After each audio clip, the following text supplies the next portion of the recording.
Semakin jauh seorang melangkah, semakin banyak hal yang ternyata bisa lepas.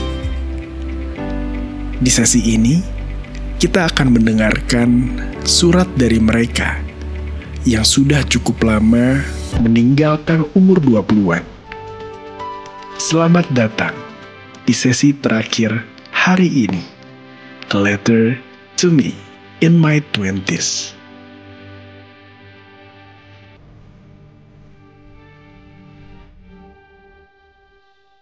Halo, selamat malam semua. Masih semangat nggak? Wah, luar biasa. Yang saya iri ya dari teman-teman usia 20-an tuh stamina konser saya bilang. Ini generasi yang masih bisa konser sampai tengah malam. Kalau angkatan saya tuh jam 9 udah menguap. Itu band pembuka aja belum mulai. Saya senang banget hadir di sini, berasa energinya. Welcome again, terima kasih mau ngedengerin sesi saya. Nama saya Hendry Manampiring. Mungkin lebih dikenal sebagai penulis buku Filosofi Teras, The Alpha Girls Guide, dan buku-buku lain. Tapi saya juga sebenarnya punya 25 tahun pengalaman berkarir di bidang marketing dan advertising. Saya sebenarnya bagian dari Gen X. Kalau tadi kan sesi sebelumnya teman-teman dari usia 40-an itu milenial ya. Nah saya Gen X yang saya selalu bilang kami ini generasi yang nggak kelihatan. Generasi yang kasihan. Kenapa? Kalau diperhatikan percakapan di media sosial, Gen Z sekarang rame. Ya, beberapa tahun lalu milenial mulu ya. Kalau ada acara kementerian selalu bagaimana menjangkau milenial gitu. Habis itu dari milenial nggak ada yang ngomongin X. Kesian banget gitu. Lompat langsung ke boomer. Gitu kan. Dasar boomer gitu kan. Udah tua gitu. Tapi kami tuh di skip mulu gitu. Saya pernah dimaki-maki di media sosial gitu. Dasar boomer. Itu saya nggak tahu saya mau sedih atau mau ketawa gitu. Karena saya bukan boomer, saya X loh gitu. Tapi begitulah ya, saya harap Gen X sekarang masuk usia 50-an dan ada sesuatu yang bisa dibagikan. Dan ini ada hal yang menarik, karena saya baru merilis buku ini, 50 to 20, pesan dari paruh perjalanan, itu Desember. Selama saya menulis buku ini, sampai rilis, bahkan sampai beberapa minggu yang lalu, saya nggak pernah tahu loh ada komunitas in your 20s.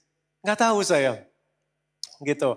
Jadi waktu beberapa minggu yang lalu saya dikontak oleh Jihan, Mas mau datang nggak? Acara kami judulnya Letter to 20s. Lah kok sama plek-ketiplek sama judul buku saya gitu. Ini istilahnya apa? Mestakung ya. Gitu. Wah saya mana mungkin menolak gitu kan. Karena ya ampun kok cocok banget gitu. Dan memang buku ini konsepnya sebenarnya adalah saya menulis surat berisi 50 pesan untuk diri saya sendiri yang berusia 20. Gitu. Jadi memang matching banget. Dan tadi saya mendengarkan uraian tentang perjalanan 1 tahun ya, in your 20s. Itu saya seneng banget, happy banget dengar inisiatif ini. Karena akhirnya saya melihat ada sebuah komunitas atau gerakan konkret yang mempromosikan intergenerational learning, bukan konflik. Kita sudah terlalu sering melihat atau mendengar generasi itu diadu gitu ya. Yang muda ngatain yang tua gitu kan. Dasar boomer gitu kan, nggak ngerti. Anak muda gitu kan, generasi toksik, ngerusak alam. Wah pokoknya segala cacian dikirim ke yang tua. Yang tua juga sama aja. Ya, bisanya mencerca gitu. Generasi strawberry ini lemah ya kan. Generasi galau gitu. Jadi akhirnya tembak-tembakan celaan. Dan kalau kita hanya berhenti sampai situ, amat sangat disayangkan. Karena sebenarnya kita bisa justru belajar. Belajar. Saya tadi cukup terharu ya dengar lagu yang dinyanyikan, itu Flashlight. Ini di sini siapa yang nonton film Pitch Perfect 2? Enggak banyak, enggak nyampe 50%. Itu lagu diambil dari film Pitch Perfect 2, itu film favorit saya by the way, saya suka banget dari yang ke-1 sampai yang ketiga. Dan lagu ini diambil dari adegan terakhir, dari finalenya. Dan sebenarnya lagunya ini bukan tentang percintaan. Kalau ngelihat film itu benar-benar lagu tentang dari satu generasi membimbing ke generasi yang lain saling menginspirasi. Itu sebenarnya isi lagu itu. Dan saya pikir inilah yang diperjuangkan oleh Jihan, Olive, dan kawan-kawan. Kenapa kita bisa saling belajar sih? Ada yang paham bedanya strategi sama taktik nggak? Nggak pede nih. Yang 20-an belum pede ngejawab, tahu gitu. Strategi, taktik, itu dua hal yang berbeda. Saya pakai contoh yang gampang aja deh. Ini kan lagi long weekend. Nah, strategi itu bisa seperti ini. Long weekend kemana yang nggak terlalu jauh gitu ya, tapi keluar dari Jakarta gitu. Tapi ya dapatlah udara segar dikit-dikit, kalau bisa ada kuliner. Nah, strateginya untuk mendapatkan itu apa ya? Misalkan long weekend di Bandung. Jelas ya, itu strategi itu. Kita long weekend di Bandung aja gitu. Nanti dapat tuh hal-hal itu. Tapi kan belum selesai sampai situ aja. Di Bandung itu ngapain? Nah, masuklah taktik gitu ya. Pertama ke Bandungnya mau naik apa? Travel, wush. Nanti pembagian aktivitas hari satu, hari kedua ngapain? Kapan kita kuliner, kapan kita jalan-jalan, kapan kita foto-foto Instagramable. Nah, itu yang namanya taktik-taktiknya. Cukup jelas sekarang bedanya. Ya, jadi strategi itu yang besarnya, gambaran besarnya, kayaknya Bandung paling cocok deh gitu. Oke, tapi terus mau ngapain nih? Nah, itu taktik-taktiknya. Nah, dalam pelajaran antar generasi, kita saling bisa membantu di dua hal ini. Yang lebih tua, milenial, Gen X, boomer, yang udah duluan digebukin dalam hidup, itu bisa menyumbang strategi. Kan kami dikorbanin duluan nih, udah jalan duluan. Kita laporan pandang nih, guys ternyata hidup kayak gini loh, gitu. Jadi lebih banyak ke strategi dan arah besarnya. Tetapi kami belajar banyak urusan taktik ke teman-teman. Kayak tadi luar biasa kan, bikin podcast gitu, bikin event tour, luar biasa gitu. Yang ngajarin saya buat bikin konten, lebih aktif di media sosial, ya itu Gen Z.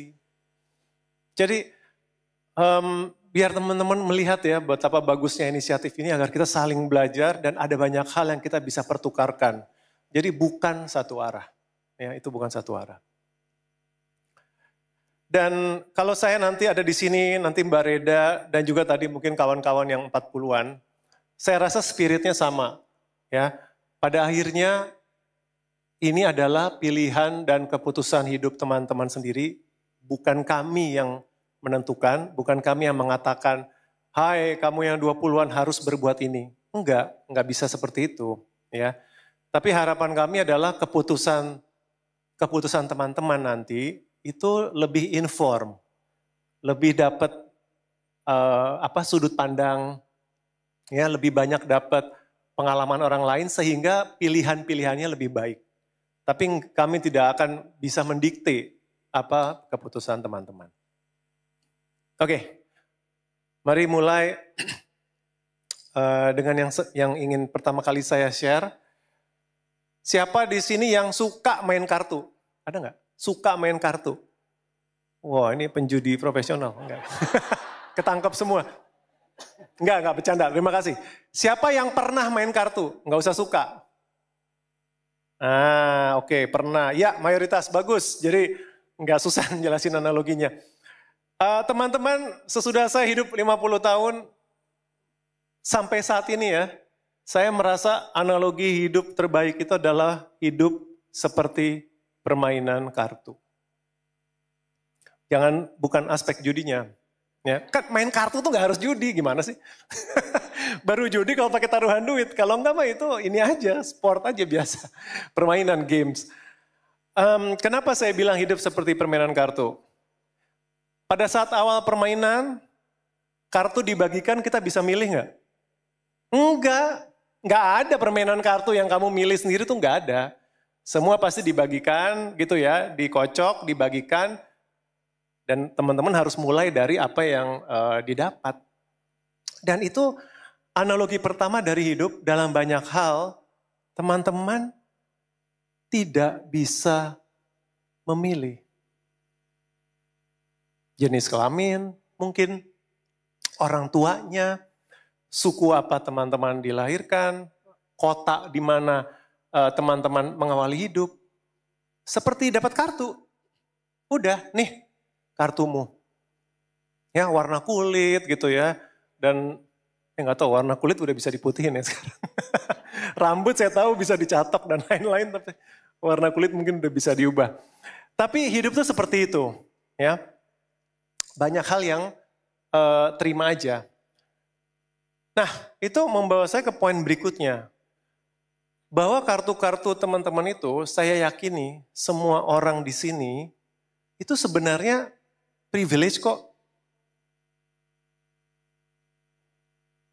Sebenarnya kita semua di sini saya percaya satu demi satu privilege. Tadi Jihan sebenarnya udah colongan duluan ya waktu dia katakan teman-teman di sini bisa privilege datang ke sini karena acara di Jakarta. Gitu. Teman-teman ada di sini sedang sehat, teman-teman punya duit buat bayar tiketnya, itu semua udah bentuk privilege, akses untuk datang ke sebuah event berkualitas. Tapi saya percaya nggak cuma soal event ini aja. Setiap teman-teman itu punya privilege-nya sendiri yang mungkin teman-teman nggak sadari. Kenapa nggak disadari? Karena terlalu sibuk ngeliatin privilege orang lain. Kalau teman-teman di sini besar dalam rumah tangga, orang tua yang stabil, orang tua yang saling menyayangi, maybe you take it for granted, tapi itu privilege. Bagi banyak orang, mereka ingin punya orang tua seperti kamu, mungkin. Kalau teman-teman terlahir dalam agama mayoritas, atau suku mayoritas, suka nggak suka, it's a privilege loh. Di negara ini, gitu. Ada film baru ditayangkan ya, filmnya Joko Anwar, Pengepungan di Bukit Duri. Filmnya memang sangat violent, tapi pesannya itu sebenarnya mengangkat tentang isu itu, friksi minoritas. Ya, masalahnya teman-teman sadar nggak bahwa itu privilege? Karena kita biasanya ngeliatin privilege orang lain. Ya. Bahkan nih ya, teman-teman nih mungkin merasa lahir di Indonesia itu bukan privilege gitu. Ya enggak? Ngaku aja gitu. Siapa yang gak pernah terlintas meme ini menjadi suara hati? Ya enggak? Mengapa aku terakhir WNI gitu kan? Kabur aja dulu gitu. I get it kan, betul gitu. Nih ya, saya kasih tahu. Seenggak enak-enaknya apa yang teman-teman lihat di berita, benar saya nggak menyangkal itu. Tapi kalau nanya sama saya nih ya, terlahir di Indonesia itu masih privilege loh. Beneran, masih privilege. Ada minusnya, tapi kalau kita mau lihat secara keseluruhan, masih privilege. Negara kita nggak dikoyak-koyak perang. Oke, relatif masyarakat kita itu relatif hidup dalam rukun, relatif harmonis loh. Yang berantem kan cuma di Twitter doang, cuma di X doang. Udah cuma di situ doang gitu. Yang gak tahu kenapa tiap hari ada alasan berantem. Tetapi in real life nih, ya kita hidup dalam masyarakat yang relatif harmonis loh. Gak kayak negara lain, Ukraine mungkin, Palestina gitu. Kita hidup relatif damai. Jadi kadang-kadang kita gak sadar privilege kita. Ya, dan itu sebenarnya membuang waktu dan emosi itu sia-sia. Jadi saya pengen teman-teman mulai memikirkan privilege teman-teman dari usia 20-an. Pasti ada. Kemudian, main kartunya dikasih, permainan yang enggak. The play is yours. Hanya kartunya doang yang kamu nggak bisa milih. Tapi cara memainkannya itu diserahkan ke teman-teman. Yang artinya, hidup itu tidak fatalistik. Bukan kayak ya itu, ya udahlah takdir gue kayak gini, terus nggak mau ngapa-ngapain. Enggak, masih ada yang bisa dimainkan gitu. Dan itu harus dimainkan. Kenapa? Karena hidup gak akan nungguin kita. Kalau teman-teman gak mau main, teman-teman komplain terus dengan kondisi teman-teman. Hidup gak adil, kenapa saya dilahirkan seperti ini? Kenapa orang tua saya seperti ini? Kenapa kota saya seperti ini? Kenapa rejim saya seperti ini? Terus saja nggak main kartu, cuman maki-maki kartunya. Atau sibuk ngeliatin ke kartu orang lain. Teman-teman ditinggal sama hidup. Karena permainan besar ini jalan terus. Dan saya meyakini semesta atau Tuhan itu mengawasi permainan teman-teman. Dilihatin. Ini anak main nggak ya? Atau cuman komplain terus. Kartunya cuma dipegang, dimarah-marahin, dibanding-bandingin sama kartu orang lain dan dia nggak main-main. Hasilnya dia akan tertinggal. Dan 50 tahun saya hidup, saya bertemu dan saya melihat orang-orang seperti itu. Yang hanya bisa mengutuki keadaannya, apapun yang mereka nggak bisa pilih, tapi mereka nggak mau mainin tuh kartu itu. Ya, dan akhirnya mereka end up nowhere gitu. Jadi teman-teman in your 20s, apapun kartu itu, suka nggak suka, mainkan aja. Ya. Kenapa? Karena permainan kartu ini bukan satu ronde teman-teman, tapi beronde-ronde. Gitu. Jangan khawatir. Kartunya itu dikocok lagi, ada ronde berikutnya. Ini contoh favorit saya, ini 3 karya kreatif yang saya pikir terkenal. Teman-teman tahu nggak J.K. Rowling, penulis Harry Potter ditolak berapa kali naskah Harry Potter? Ada yang tahu? Jangan Google. 12 kali.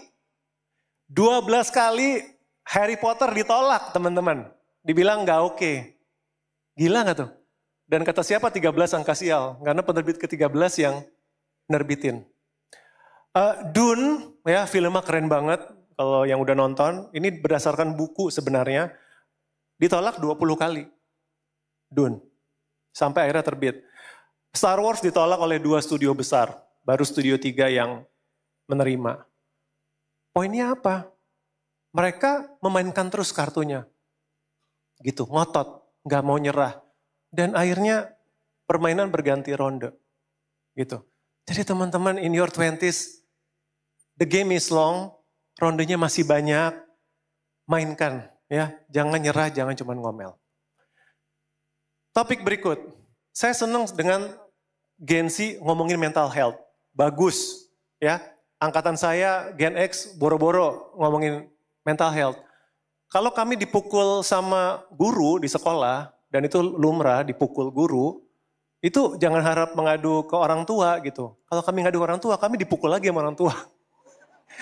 Goblok banget sih kamu sampai dipukul sama guru gitu. Jadi kami diem aja gitu. Ya, itu bukan contoh yang baik. Ya. Nah, teman-teman sekarang lebih terbuka sama mental health. Ada satu isu yang saya lihat. Saya melihat bahwa mental health disamakan dengan mental comfort. Mental health bukan mental comfort. Mental health bukan berarti jiwa teman-teman adem, tentrem, nyaman terus. Salah. Salah. Ya. Mana ada orang bisa dapat physical health, kesehatan fisik hanya dengan hidup yang rebahan dan nyaman. Saya jamin gak ada, beneran. Kalau teman-teman hanya mau rebahan nih, sesehat-sehatnya paling cuma dari jaga makanan. Paling mentok dari dietnya dijaga. Tapi itu tetap aja nggak sehat gitu. Dan teman-teman tahu kalau yang rajin berolahraga, olahraga itu tidak nyaman. Olahraga itu capek, olahraga itu kram, olahraga itu panas, olahraga itu keringetan. Tapi itulah sehat, itulah fit. Dan fit itu bukan nyaman. Karena breaking news, hidup itu nggak adil. Ya. Sesudah saya 50 tahun hidup itu penuh ketidakadilan. Teman-teman boleh berharap hidup seharusnya adil, tapi saya kasih tahu dari sekarang, nggak adil. Nggak adil. Hal-hal buruk terjadi pada orang-orang yang baik. Kamu udah baik, kamu tetap kena kejadian nggak enak. Nggak ada hubungannya sama kamu baik atau enggak. Ya that's how life is. Orang-orang akan memperlakukan kamu dengan buruk, bahkan ketika kamu sudah jadi orang yang baik. Apalagi kalau main di media sosial, ya nggak? Posting hal yang apa gitu kan. Katanya, saya suka apel, aduh apel enak banget. Terus tuh ada masalah sama jeruk gitu. Terus kan, lo menghina petani jeruk, loh kok jadi ke situ? Ya. Jadi itu realita dan kenapa makanya saya bilang teman-teman lebih butuh mental resilience daripada mental comfort. Ya. Jangan cari nyamannya tapi cari comfortnya. Jangan cari nyamannya tapi cari resilience sama. Sorry, ini remote-nya mati ya. Panitia. Oke. Sorry, ini kelompat banget. Nah, mental resilience, ini saya minta extend waktu dikit. Saya akan percepat. Nah, mental resilience biasanya berkaitan dengan takut. Ya, yang saya dapat sekarang itu adalah ternyata rasa takut itu jangan dilawan atau ditumpas. Saya punya alternatif. Gimana kalau rasa takut ditemenin? Karena sebenarnya rasa takut itu niatannya baik. Rasa takut itu ingin melindungi teman-teman, betul nggak?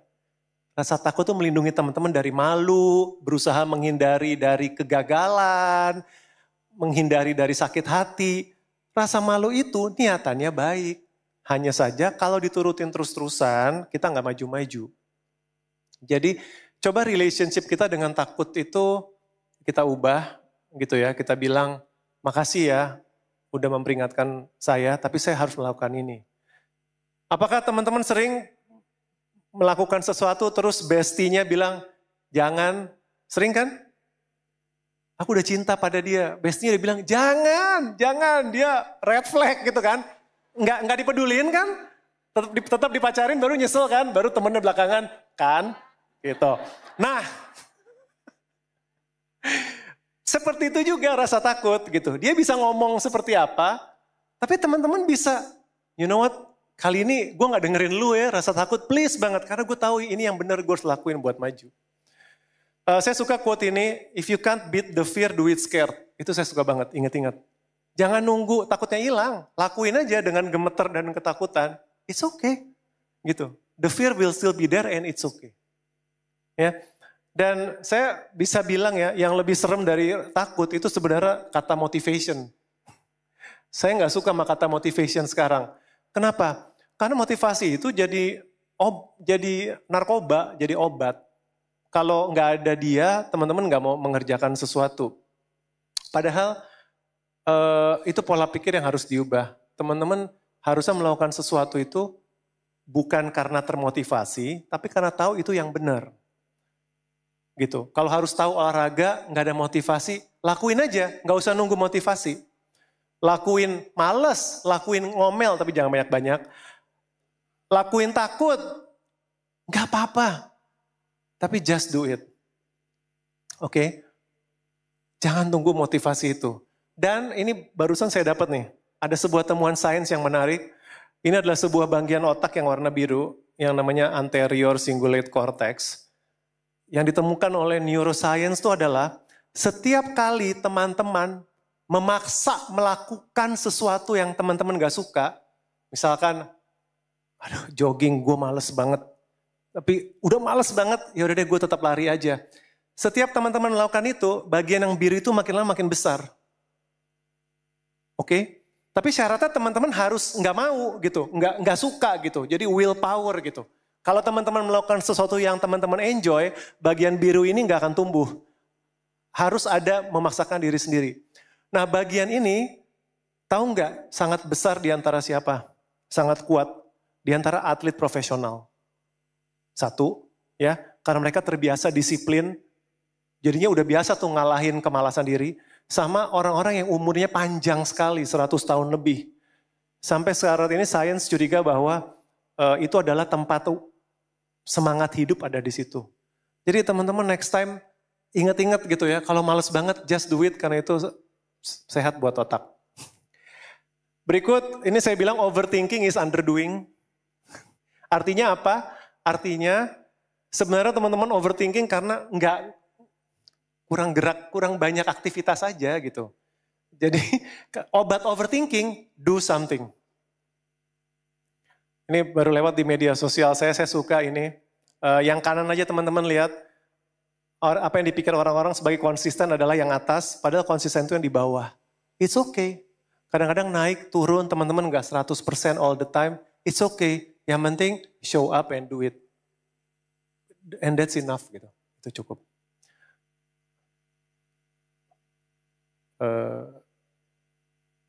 Oke. Ini saya lewatin aja. Nah, karena ada topik percintaan, saya pikir saya perlu sentuh ini. Menurut saya sesudah 50 tahun ya, saya nggak percaya ada konsep satu soulmate. Bullshit menurut saya. Sorry, ini boleh didebat. Tapi menurut saya nggak ada. Yang ada adalah bisa jadi multiple. Bisa jadi multiple. Jadi dalam hidup teman-teman itu sebenarnya dipertemukan dengan potensi soulmate beberapa. Cuman kita kebanyakan dengar lagu cengeng sih jadinya. Ngotot cuma ada satu, teman-teman miss opportunity. Atau mungkin nggak ada. Jangan bilang aduh, bukan akhir dunia. Beneran, beneran. Banyak orang yang nanti hidup sendiri dan it's okay gitu. It's okay karena kamu bisa happy tanpa harus selalu ada pasangan hidup. Itu yang saya yakini sesudah kehidupan saya. Jadi ini tolong dipikirkan mungkin gak enak. Tapi soulmate bisa banyak, bisa satu, bisa juga nggak ada yang disuk. Terakhir, karena kita bicara komunitas, saya mau bilang pilihlah teman-teman, berhati-hatilah dalam memilih teman-teman. Filsuf Stoa Epictetus bilang, kalau kamu bergaul dengan orang yang dilumuri lumpur, kamu pasti akan kecipratan juga. Jadi kalau teman-teman bergaul dengan orang-orang yang mencemooh, yang mengecilkan mimpi teman-teman, yang hanya bisa negatif, teman-teman akan terseret. Sisi lainnya adalah kalau teman-teman dikelilingi seperti teman-teman di komunitas In20s ini, mau belajar, mau improve, saling support, nah niscaya teman-teman juga akan terangkat. That's it dari saya, maaf waktunya lewat. Sekarang jalani hidup teman-teman, belajar dari kesalahan. Terima kasih. Terima kasih. Suatu hari nanti, kita juga akan ketemu. Hari di mana kita bisa kasih pesan ke diri kita yang hari ini. Cerita-cerita tadi nunjukin, kalau rasa bingung, takut, dan belum tahu harus kemana, itu wajar. Semua orang pernah ada di titik itu. And maybe someday we'll write our own letter too. And we'll be glad we made it through.